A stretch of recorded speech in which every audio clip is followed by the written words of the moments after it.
Okay, J.W. Morrison, theologist, Central Coast, New South Wales, Australia. FOXED, Kamala Harris. This is part 3. I'm starting off with a slow motion so you can just check the body language on this. Even if it is not to their political advantage in an election. Opening the borders was not to her political advantage in the election. She said, and I don't know what, she tried to bring in a policy that even 6 of the Democrats rejected. She's tried to blame Donald Trump for it. He rejected it as well, but it was of no advantage. It did not stop people from crossing the border. And this is her way of trying to deal with it.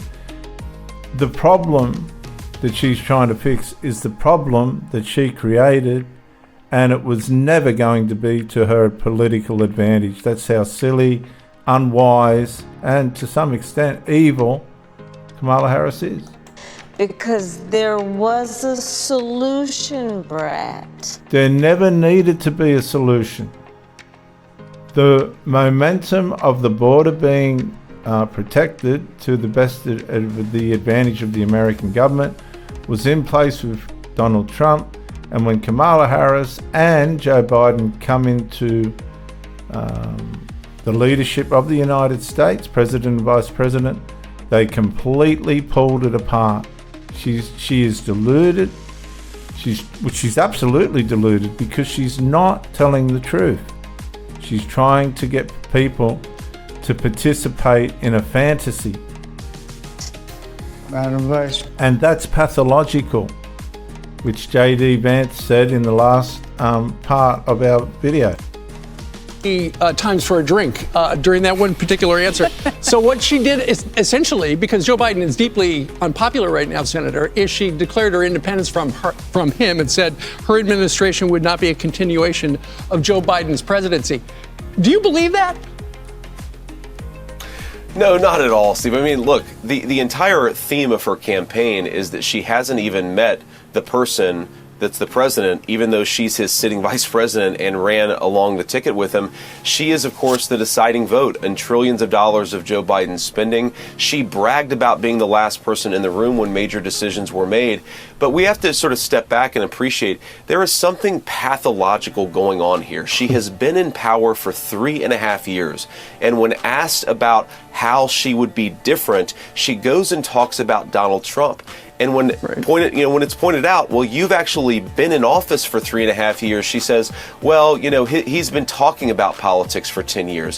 What is it in the mind of this person that can't just acknowledge that she has been in power for 3.5 years and bears some responsibility as the sitting vice president for the condition that the country is in? Now, she could do any number of things. She could actually say, well, I think that things are a little bit better than you're giving me credit for. Or she could say, well, this wasn't totally my fault. Instead, she pretends that Donald Trump bears the responsibility for problems that happened while she was the sitting vice president. She does that about the border. She does that about the affordability of groceries. She does that about the chaos on the world stage. I've never seen a person who's running for president as the sitting vice president who pretends that she has nothing to do with the condition of the country she's been governing.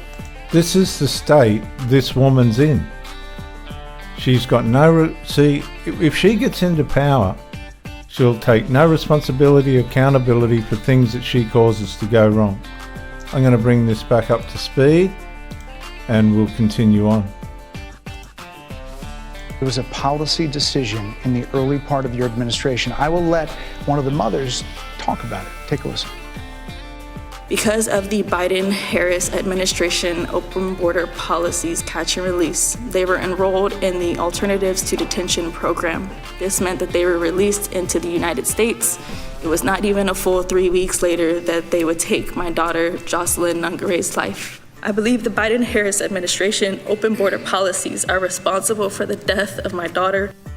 That's the early days. So do you... Now, if you look at Kamala Harris there now, she's in complete shock. Absolute shock. How am I in this situation? How am I confronted with this in front of the world? She's in shock, but she's got some fortitude with her evil. Owe them an apology is what I'm saying. I will tell you that I am so sorry for her loss. I'm so sorry. No, you caused the loss. See how she's still distancing herself from the responsibility and the accountability. I've been in relationships with women that have gone and had an affair and all the rest of it, and they'll come back and they'll go, I'm so sorry for what's happened to you or this, that. But they don't care. They don't care. They don't care because they go on, they carry on, whether you're right or wrong. There's a lack, a pathological lack of accountability and responsibility.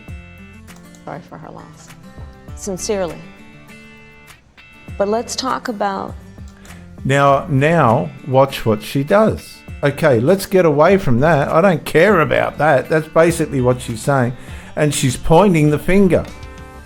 Okay, that's that out of the way. Now let's deal with what I believe. And this is a major giveaway that this woman really is not going to be fit to be a healthy president. She's just not. what is happening right now with an individual who does not want to participate in solutions. Okay, let's look at what Donald Trump is doing with his campaign. Let's look. You have to comprehend the evil that's blurting out of this woman's mouth. This is Donald Trump just 5 days ago. Definitely World War III. We're very close to World War III. Very, very close. Are they okay back?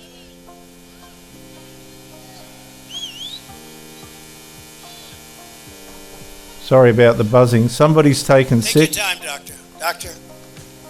Thank you. Is there a doctor? Doctor in the house? Yeah. Take your time, please.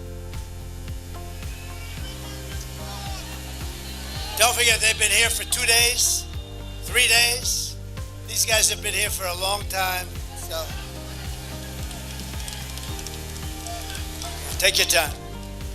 Does that sound like a divisive person? A person that's trying to divide Americans? Not to me. There was a scary moment during... Okay, viewers, this is at another Trump rally, different to the one we just seen. Okay, viewers, this is 2 days ago. 2 days ago, right? Hey! Great!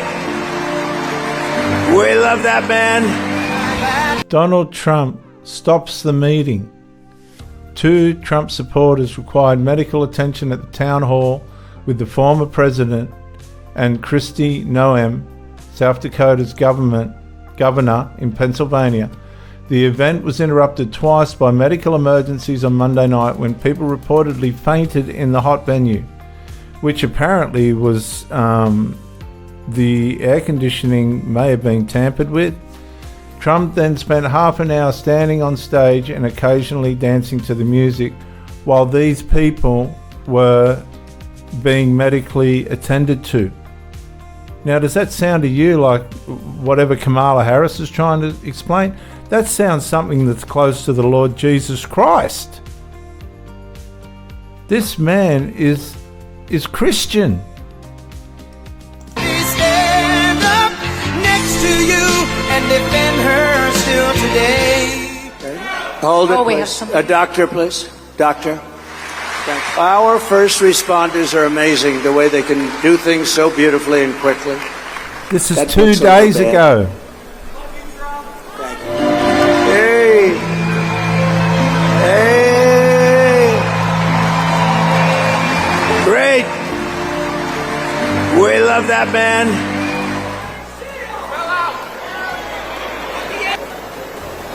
Open the door or get on the wall. Do you want me to go tell them to set up microphone? Take your time, doctor. There's a strong possibility. I want this to be a really important evening. And those 2 people that went down are patriots, and we love them. Yes. And because of them, we ended up with some good music, right? Right? So play YMCA. Go ahead. Let's go. Nice and loud. Here we go, everybody. So viewers, they apparently, the air conditioning wasn't running the way that it should. Nobody's leaving. What's going on? There's nobody leaving. Keep going. Keep going. See, it's the end of the meeting and nobody's leaving. People don't understand who Donald Trump is. I went to the doctor and guess what he told me? Street ain't got nothing to heat, and the old beast milking welfare. God, if you're 5'3".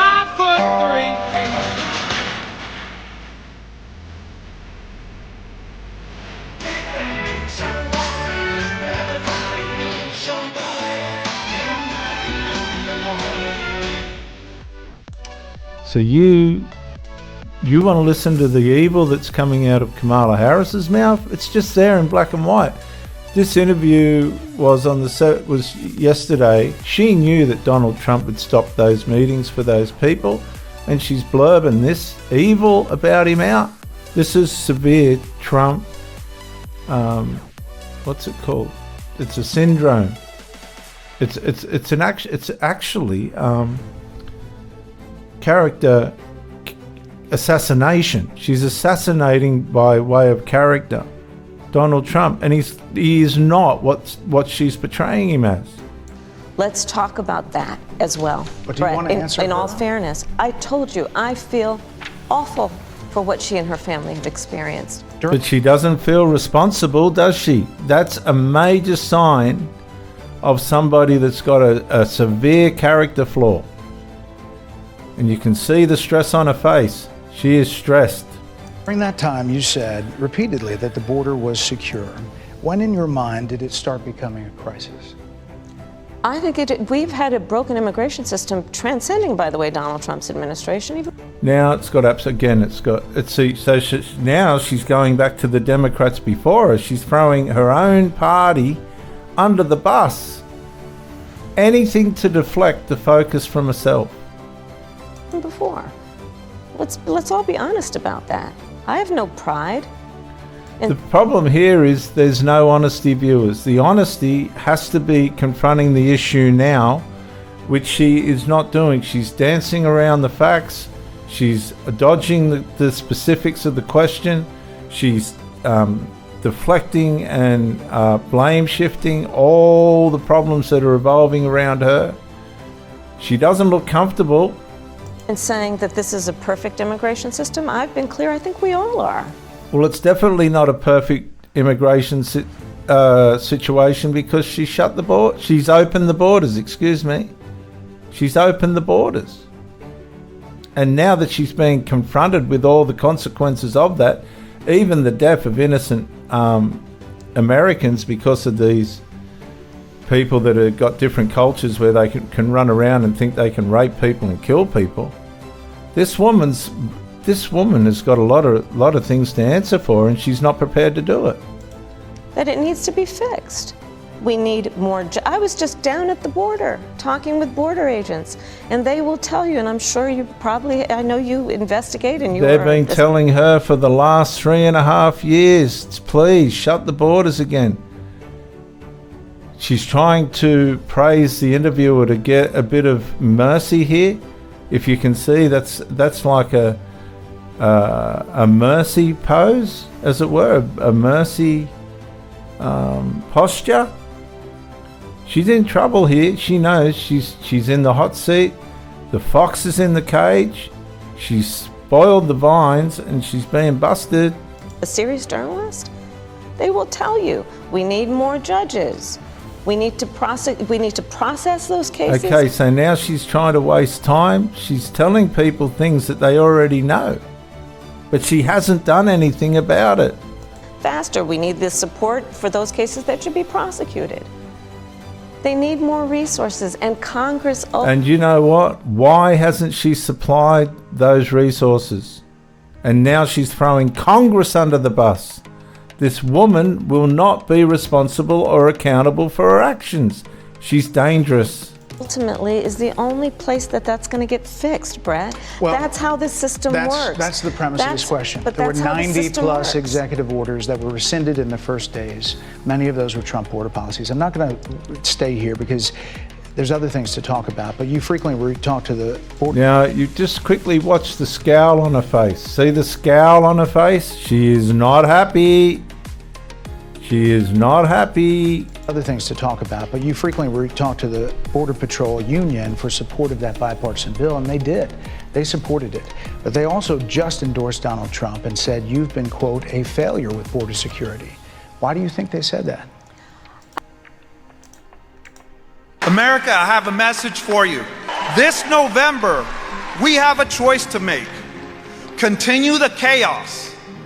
Allow the criminal cartels to control the border, to allow drugs and fentanyl across our country, or put an end to it once and for all.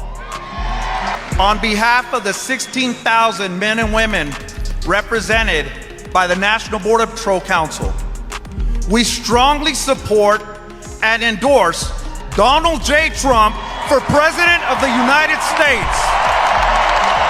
So in order to meet the goal of hiring 10,000 new agents, we need the agents. We need them badly.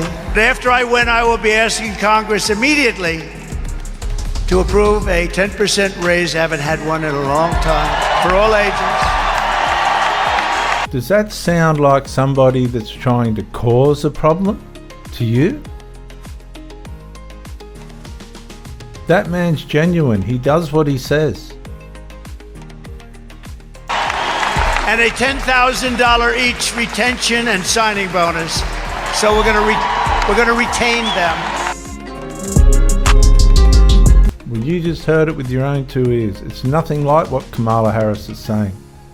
I think they're frustrated, and I get it.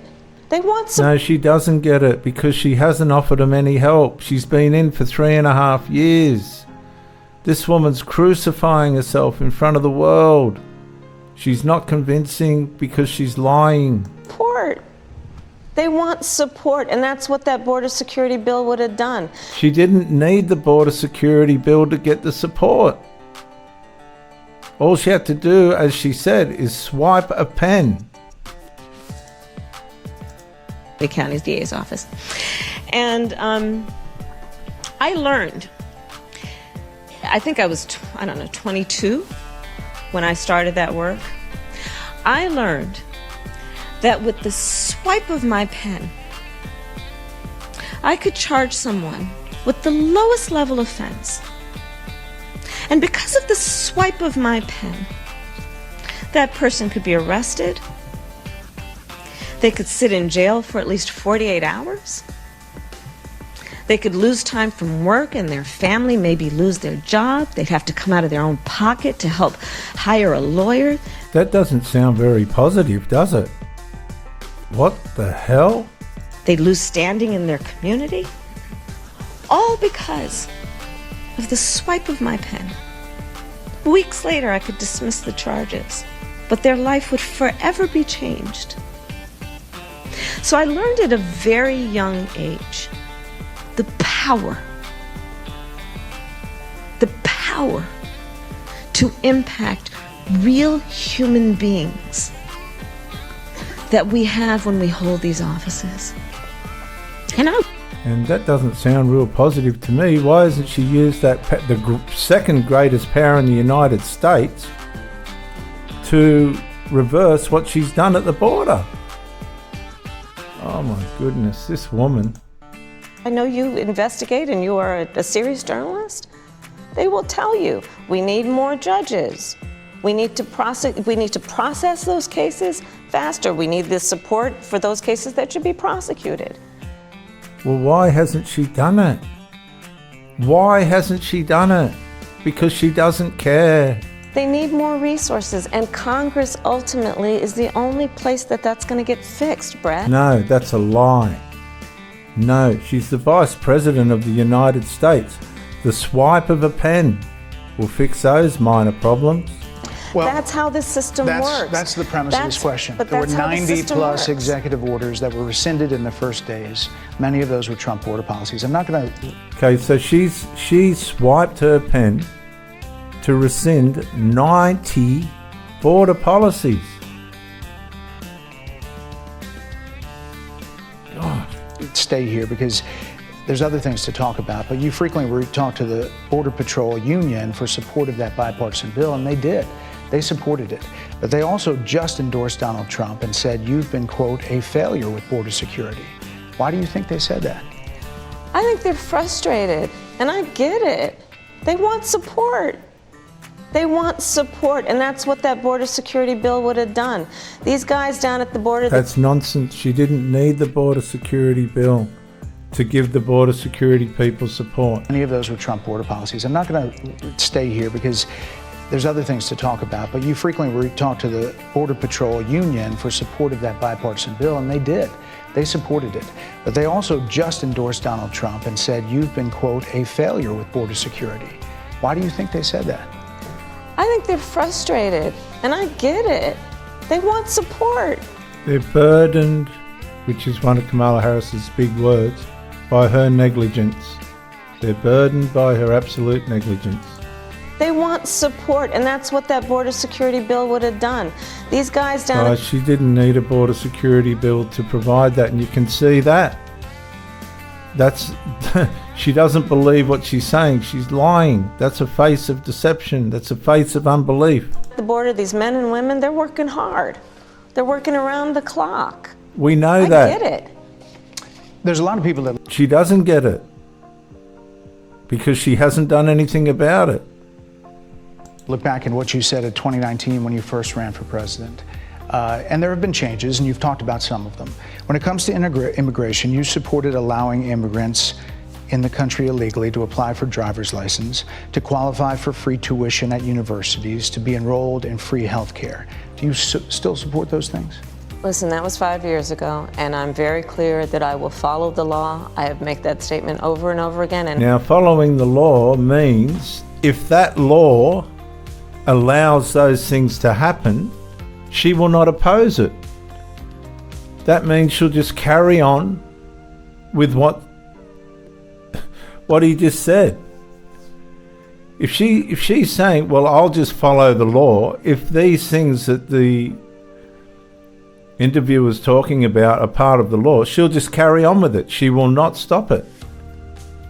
And as Vice President of the United States, that's exactly what I've done, not to mention before. And you know what? It didn't improve the borders. You've got to look at the pathology here. She's just saying what she thinks she wants people to hear without being accountable and responsible. If the law allows these people to have surgeries in prisons and all the rest of it, she won't stop it. She'll just follow the law. That's what she's saying. This is the Jim Heath Channel playlist of 2024 campaign ads. He murdered a father of 3, sentenced to life in prison. Kamala Harris pushed to use tax dollars to pay for his sex change. I made sure that they changed the policy so that every transgender inmate would have access. It sounds insane because it is insane. Kamala was the first to help pay for a prisoner's sex change. The power that I had, I used it in a way that was about pushing for the movement, frankly, and the agenda. See the power that she had. She's the Vice President of the United States. She could close those borders. She could stop the fentanyl. She could, or at least massively reduce it. Could have massively reduced the migrant intake. She doesn't want to. Kamala's agenda is they, them, not you. I'm Donald J. Trump, and I approve this message. Be sure. And that's true. That's the reality of it. Well, she's starting to look a bit tired now. If that's the case, you chose a running mate, Tim Walz, governor of Minnesota, who signed those very things into state law. So do you support that? We are very clear, and Okay, there was shock. Did you notice the shock? I'm going to do that again. I'm going to slow it down a bit. Look at the body language. That? We shock. Are very clear. That was an uh-oh reply. Uh-oh, now what? And now she's going to make up an answer on the run. And I am very clear, as is Tim Walz, that we must support and enforce federal law. And okay, so that means if the transgenders can, by law, have operations in the prisons and everything that he's challenging, she will go along with it. She will not oppose it, and she will not reject it, and she will not change it. That's exactly what we will do. So they will just go along with the law exactly as it is. And if that's allowed to happen, she'll just go along with it. Because remember, she instituted it all. Decriminalizing border crossings, like you said in 2019. I do not believe in decriminalizing border crossings, and I've not done that as vice president. Okay, so look at the confusion here. This is my last part in this part. The woman's completely out of sorts with herself. As dirty as possible. Okay. You're for decriminalizing border crossings. You're one of the people that raised hands at the debate. Do Oh dear. Oh my goodness. you agree with AOC that we should get rid of DHS altogether? That is not correct. I'm not in favor of decriminalizing or not having consequence for. We have to keep. Let me just be very clear. We have to have a secure border. But I am in favor of saying that we're not going to treat people who are undocumented across the border as criminals. That's correct. That is. Okay, so she is going to let people cross the border in a criminal fashion and not make them accountable. That means she's decriminalizing illegal border crossings. So she's contradicting herself. That's correct. And what we've got to do is we cannot have any more policy like we have under this current president that is about inhumane conduct, that is about putting babies in cages, that is about separating children from their parents.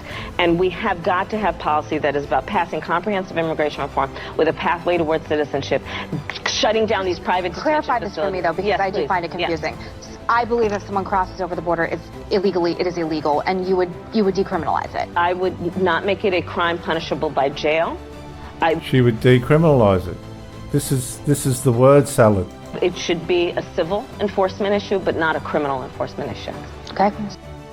There should be, you know, you got to play by the rules, but we can't treat people like criminals.